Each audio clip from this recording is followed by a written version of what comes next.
Assalamualaikum warahmatullahi wabarakatuh. Anak-anak kelas 4 yang solih-solihah dan hebat-hebat. Bagaimana kabarnya hari ini? Semoga selalu sehat dan semangat ya. Nah, hari ini anak-anak dengan Bu Priska akan belajar kembali tentang jenis pekerjaan dan kegiatan ekonomi. Nah, kemarin tuh sudah pernah diajarkan oleh Bu Afi tentang kegiatan ekonomi ya.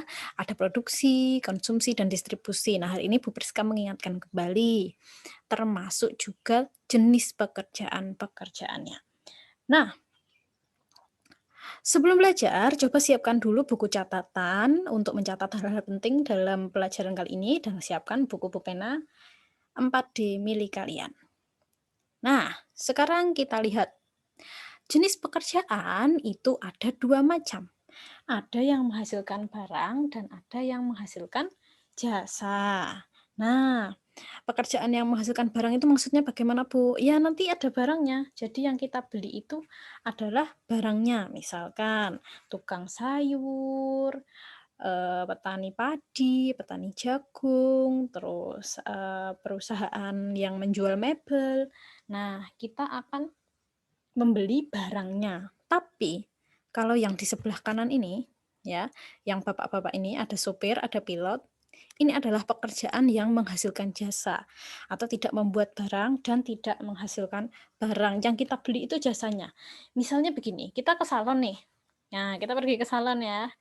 Tuh kan pasti kita tidak membeli sampo di situ kan, jarang ya orang membeli sampo di salon, orang membeli sampo tuh ya di minimarket, supermarket, pasar gitu. Kita kalau ke salon kan membeli jasa potong rambutnya, jadi tidak ada barangnya kan. Nah, itu yang dimaksud pekerjaan yang menghasilkan jasa. Nah, semua pekerjaan, baik yang menghasilkan barang atau menghasilkan jasa, itu di dalamnya ada yang namanya kegiatan ekonomi. Nah, kegiatan ekonomi itu adalah kegiatan yang dilakukan untuk memenuhi kebutuhan manusia.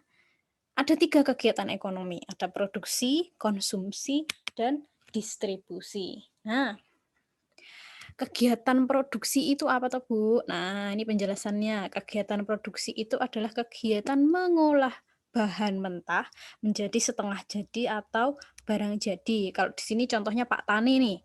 Nah, ini kan mereka berkegiatan untuk mengolah bahan mentah ya, menjadi barang setengah jadi, beras misalnya, itu kan barang setengah jadi.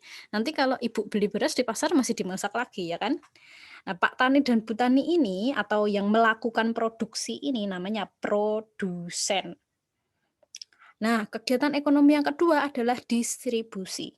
Distribusi itu adalah kegiatan menyalurkan barang atau jasa dari produsen ke konsumen atau dari tempat produksi ke konsumen, seperti itu ya. Nah, ini contohnya ini ada, Pak Kurir.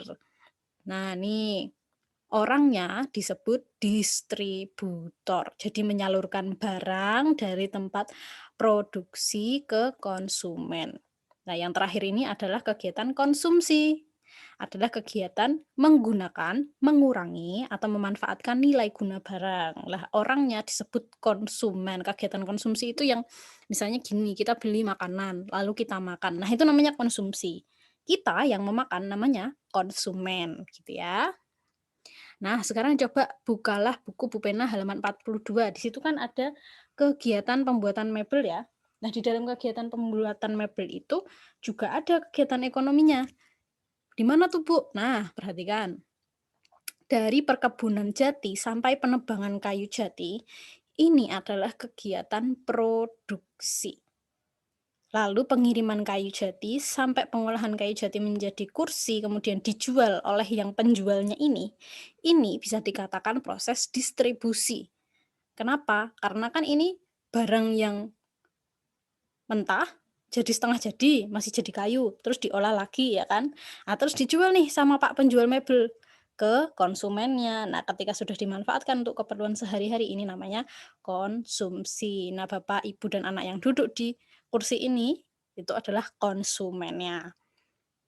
Gitu ya. Nah, sekarang coba kerjakan "Ayo Berlatih" di buku Bupena halaman 70. Nah, di situ kan ada tabel itu. Ada tabel, tentang yang mana yang menghasilkan barang, yang mana yang menghasilkan jasa di tempat-tempat tertentu, di lingkungan tertentu. Nah, misalnya Bu Priska kasih contoh kalau di, pegunungan yang menghasilkan barang jenis pekerjaannya apa ya, menghasilkan oh, tukang kebun misalnya, perkebunan sayur. Nah, nanti tugas pekerjaannya apa? Ya menghasilkan sayur mayur untuk dijual ke kota, seperti itu. Kalau jasa, jasa apa ya, yang ada di pegunungan misalnya, oh ternyata pemandu turis misalnya. Di villa-villa itu kan banyak ya, pemandu turis. Tugasnya adalah memberikan informasi tentang wisata yang ada di pegunungan. Nah, seperti itu, gitu.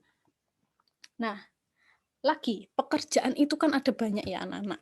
Jadi, itu juga termasuk keragaman yang kita punya. Untuk itu, kita sebaiknya, menghargai. Misalkan ada yang pekerjaannya berbeda dengan orang tua kita, ya sudah nggak apa-apa, itu malah justru akan menjadi kekayaan kita. Kan Bhinneka Tunggal Ika, masih ingat kan?